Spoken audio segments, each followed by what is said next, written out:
What's up, YouTube? This is Fake coming to you today with another deck profile at the locals. And today I have Elias back with me, and this time he's going to be showing us his Shaddoll deck. Really powerful, some surprise combos that really turn games around, and without further ado, take us away. Alright, well, starting with the main deck, I'm running 3 copies of Shadoll Beast. Some people like to put him at 2, but I prefer 3. Despite being a level 5, he really speeds the deck along with his ability to draw extra cards either way he activates his effect, be it being sent to draw 1 or being flipped to draw 2 and discard 1. Next I run 3 Shadoll Dragon.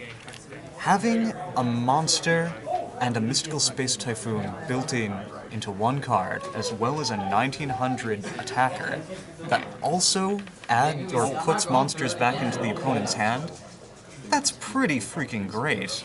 It's probably my favorite main deck Shadoll monster, so I run it at 3, mostly to deal with back row. I run 3 Shadoll Squamata.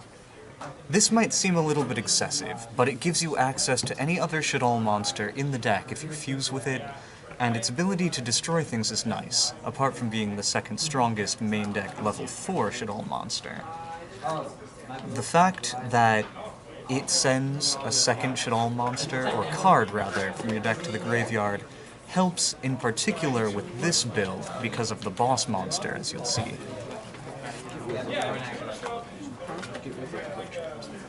I run 2 Shadoll Hedgehog.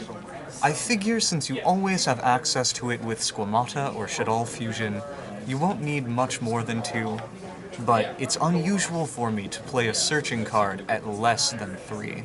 Still, the consistency of the deck remains, and I think this is a comfortable number.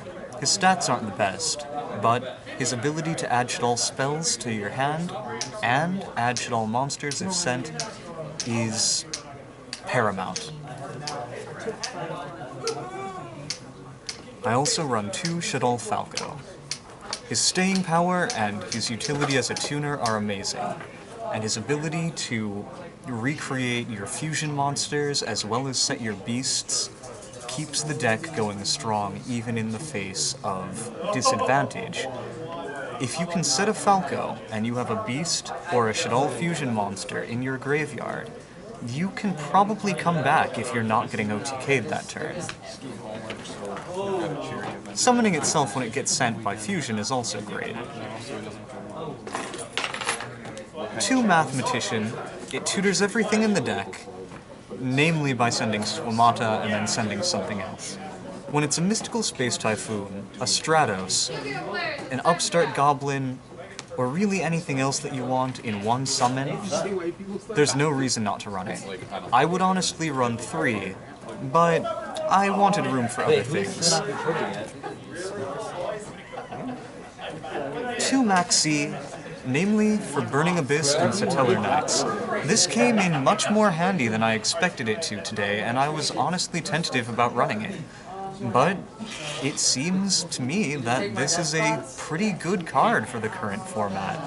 There are lots of special summons around, and if you leave your opponent's field as a total mess when they're trying to use Tour Guide, or force them to make you draw just a billion cards and get Gores to your hand, you're in a pretty good situation. 2 Gores. I never didn't have Gores this tournament, namely because I have 2 of them, and that's just a great feeling. There's a sense of security behind having a Gores the Emissary of Darkness in your hand, and a Shadoll Winda on the field. That's all that really needs to be said about it. Blackluster Soldier is Blackluster Soldier. Simple as that. I run 3 copies of Cephalon, the Ultimate Time Lord. 10 monsters in the graveyard is child's play in Shadoll. I've had this card live by turn 2 or 3. Now, turn 2 is unlikely, but having it live the third turn after you've started the game is incredible.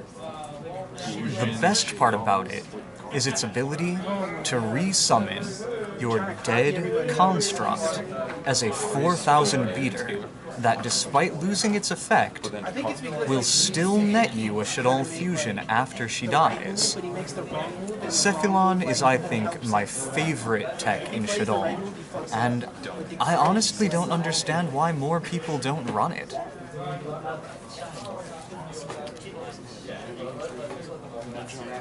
Three Shadoll fusion as the heart and soul of the deck. You're not playing Shadoll without three. One super polymerization, because that's all I'm allowed to have. Two Mystical Space Typhoon. I run three in almost everything, but 3 Dragon and 3 Typhoon seems like an excellent amount of back row removal. I also run some back row removing traps.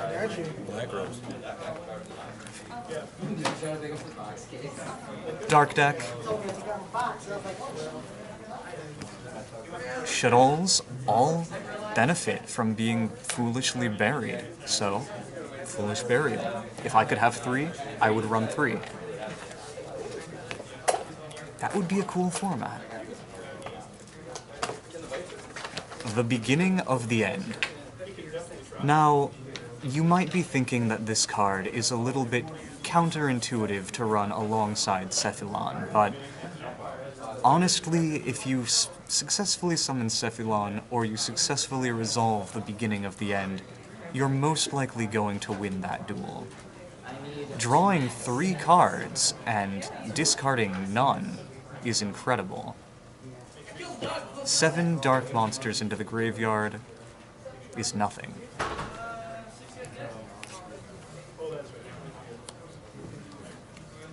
I disagree with the notion that Raigeki isn't good this format, namely because Shadoll Fusion combos so well with it, using your own Winda after they've summoned their extra deck monsters to prevent plussing from any effects that might summon more monsters.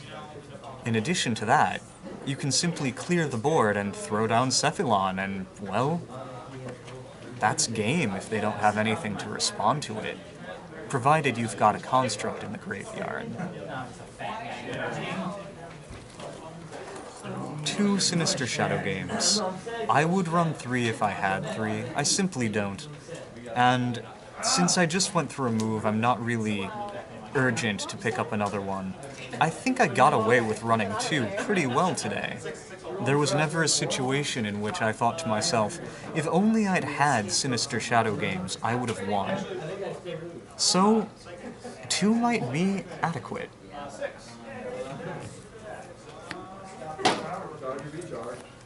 Malevolent Catastrophe. I was tinkering around with this card, and it came in handy a lot. In almost all of my matchups, this card helped me out in some way, particularly because of how hard people side mirrors against Shadoll. Solemn Warning, fairly standard. Bottomless Trap Hole, Compulsory Evacuation Device, and Trap Stun, to further your pushes and turn off mirrors. For the extra deck, I'm running 3 El Shadoll Construct. I think it's important to run 3, at least in this deck, because her ability to send Shadoll monsters from the deck upon summon, in addition to the monsters sent with fusion, facilitate the Cephalon play much more quickly than if you didn't run 3. It's a trick. 2 El Shadoll Winda. She shuts down a lot and slows down the rest. Simply put, it's a good Shadoll monster. Construct is the go-to in this deck, but she's a great utility piece.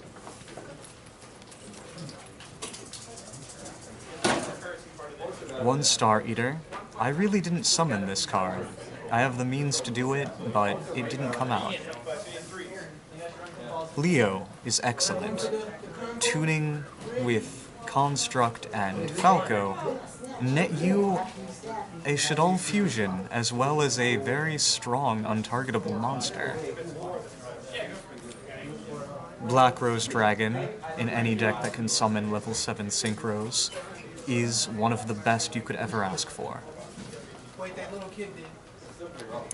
Magicien de Arcanis? Something like that. It's a French Arcanite magician. I like the green lettering.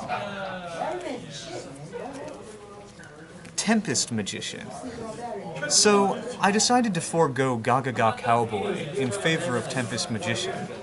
Automatically, her effect will net her one counter that will burn your opponent for 500 life points. But should you choose to, you can discard any number of cards from your hand to add additional counters. Shadoll have huge hands most of the time, and if you summon her, when your opponent has, say, 2,000 or so life points, you can ditch all of them and steal the game. It's like a better cowboy, and this is the only deck I've ever seen that it's viable in, so I was eager to use it.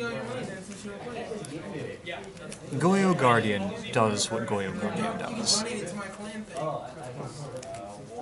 Armades is an excellent means of getting through your opponent's back row, and it's easy enough to make with a Hedgehog and a Falco. I didn't make any rank 4 monsters today, but Castell is an excellent means of dealing with problematic things your opponent might put out, be they mirrors or monsters.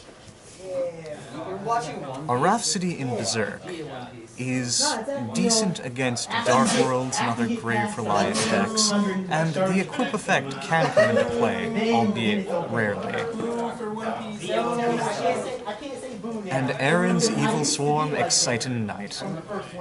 It was very gracious of him to lend it to me, and I regret that I didn't summon it this game. However, I'm not feeling in a hurry to buy one of my own, knowing how infrequently I go into rank 4s. If this was the engine with the small, light and dark dragons, then I might reconsider my stance, but it's not. So, this wasn't entirely necessary. But thank you regardless, Eric. Alright, Elias, thanks again as always. Hope everybody enjoyed the video, and as always, comment, rate, and subscribe. And until next time. Goodbye.